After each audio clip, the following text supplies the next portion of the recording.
范闲不甘心那缕来自故乡的灵魂在这片大陆上努力的结果是化成白茫茫一片大地真干净，所以他必须要进行最勇敢的尝试。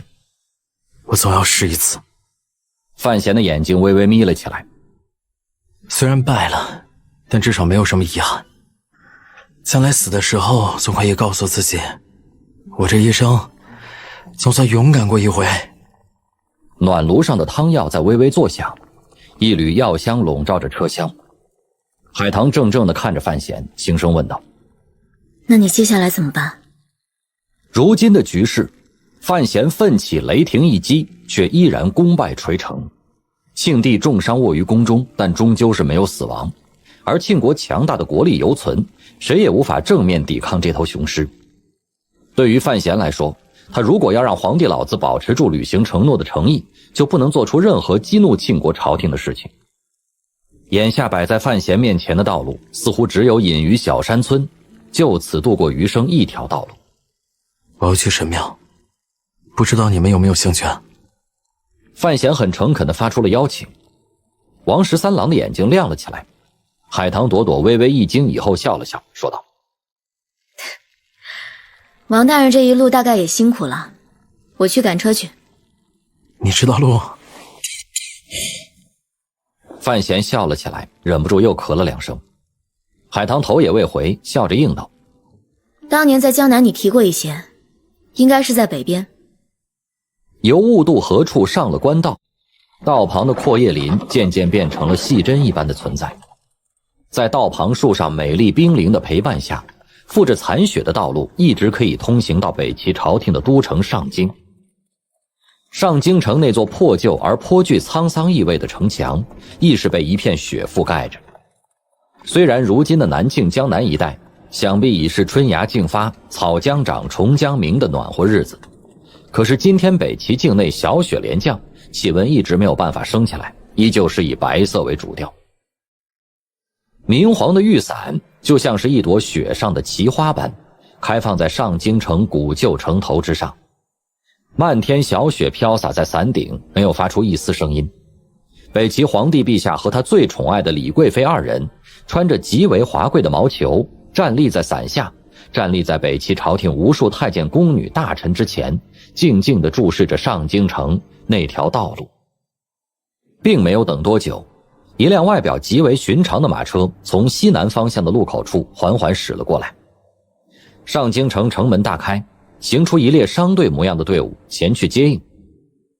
北齐皇帝的眼睛微眯，将双手负在身后，微白的脸上带着一抹并不怎么健康的红润。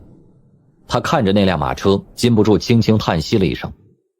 这声叹息极其压抑，除了他身边的司礼礼之外，没有人能够听到。司礼礼此时正抱着一个被裹得紧紧的婴儿，低头整理着婴儿头顶处的暖巾。忽闻着身边这声忧叹，眼瞳里神色悠悠，抬起头来轻声说道：这么冷的天气，要不然让嬷嬷们先抱着红豆饭下去。从庆历11年到12年之间，北齐朝廷对于南庆变化莫测的局势一直保持了一种极为难得的压抑和隐忍。只是通过上山虎调动的大军，帮助范闲稳定了一下东夷城的局势。之所以北齐朝廷并没有借着庆帝与范闲父子反目的大好机会谋取更大的利益，最关键的原因便是在于从去年秋天起，北齐皇帝便染了重病，被南庆释放回上京城的青山木棚先生也一时不能治好。陛下缠绵病榻数月，便是连接见臣子都极少，更遑论劳神费力操持国务了。朝政基本上是太后在处理，北齐皇帝一病便是数月。好在最为北齐臣民忧心的皇室血脉一事，在这一年里终于传出了好消息。备受陛下宠爱的李贵妃怀孕，并且成功地诞下了一位公主。或许是因为这个好消息，北齐皇帝陛下的病也渐渐地好了。北齐朝堂民间无不大喜。虽然李贵妃诞下的不是一位太子，但是万千子民心想，陛下终究还年轻，只要有了开头，后面自然可以继续生。这位北齐小公主的正名还没有取，而北齐皇帝和李贵妃私下却给这个粉雕玉琢一般的孩儿取了一个小名，唤作红豆饭。虽然这个小名实在是有够难听，大失皇家尊严，惹来宫里太监宫女不少议论，但终究是这样叫下去了。听到司礼里的话，北齐皇帝有些厌烦地皱了皱眉头，回头看了一眼他怀中的女儿，微怒说道：这些小人实在是有够麻烦。司礼里面色不变，心里却是笑盈盈的，暗想怀里的红豆饭着实是替陛下惹了天大的麻烦，好在一切都平稳地度过了。然而他哀怨地看了看自己的腹部，身材显得臃肿，半足了一位产妇的模样，只是终究自己的肚子里没有个种。他很清楚陛下为什么今日冒着寒冷也要抱着公主上城墙来看这辆马车，因为这辆马车进入北齐境内以后，便与北齐朝廷联系上了。北齐皇帝和他都清楚那辆马车接下来会去什么地方，而且没有人看好他们还能回来。陛下大概只是想那个南方来的男人能够在离开之前亲眼看一看这个孩子吧。上京城墙外不远处的官道上却是另一番景象，那辆孤零零的马车与上京城里出来的那列商队接上了头。范闲裹着厚厚的毛皮衣裳，难得走出了马车，怔怔地看着面前那个少年郎，心里生出了万般感触，一时间眼眶竟是有些湿了，却是说不出什么话来。从庆历4年春到今日，一晃竟也8年过去了。眼前的范思哲已经从当年那个满脸小麻子惹人生厌的孩童，变成了现在成熟稳重颇有大商之风的年轻人。范闲在这一刻忽然生出自己已经老了的错觉，走上前去紧紧地抱了抱自己的兄弟，没有说太多的话。他们兄弟二人相处的时间并不多，但是范闲从来没有少了对他的叮嘱和教诲，书信更是从来没有断过。他知道兄弟一人在北齐孤身打拼是怎样的辛苦，可是正所谓玉不琢不成器，他必须舍得也要忍得。